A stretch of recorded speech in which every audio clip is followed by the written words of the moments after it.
പൂക്കാലം വരവായല്ലോ, പൂനുള്ളാൻ പോകുകയല്ലോ, പൊന്നോണ നാൾ വന്നല്ലോ, ആഘോഷം ഇനിയല്ലോ.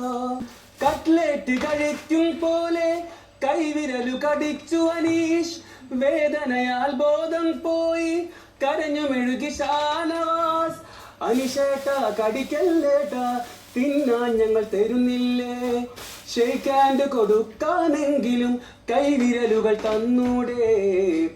ശൈത്തേ ആദിലമോൾ നൂറേ, എവിടെ പോയി അനുമോള്, ഉത്തരമുണ്ടോ അനുമോൾക്ക് ഇവരുടെ ചോദ്യങ്ങൾക്ക്.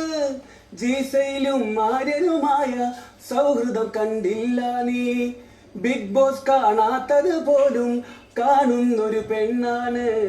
പുസ്താനി മലർക്കൊടി മോളെ, തിന്ന പാത്രം കഴുകൂ നീ, ഞാൻ വലിയൊരു സംഭവമാണ് എന്ന ചിന്ത മാറ്റൂ നീ.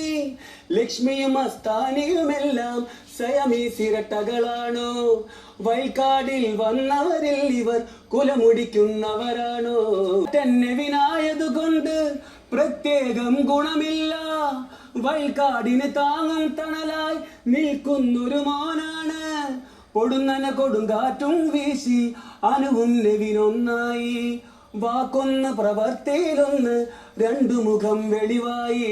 അംഗം പോലുള്ളൊരു മാന്യൻ കണ്ണിനുള്ളി അഭിലാഷേ, ഒറ്റയ്ക്ക് കളിക്കുന്നു പറഞ്ഞ് ഗ്രൂപ്പ് കൂട്ടും തക്കുടുമോൻ.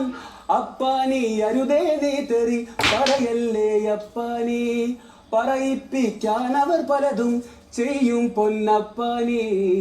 കയ്യാങ്കളിയിൽ പോകേണ്ട ഷാനവാസ് അക്ബർ ഖാൻ, ബിഗ് ബോസിന് തലവേദനയോ ഇവരുടെ അടി തീർത്തിടാൻ. ഗുണ്ടാ വിളയാട്ടോ വേണ്ട ഓർത്തുവെച്ചോ അക്ബർ ഖാൻ, പ്രവീണെ നീ പേടിക്കണ്ട ഞങ്ങളൊന്നും ചെയ്യില്ല.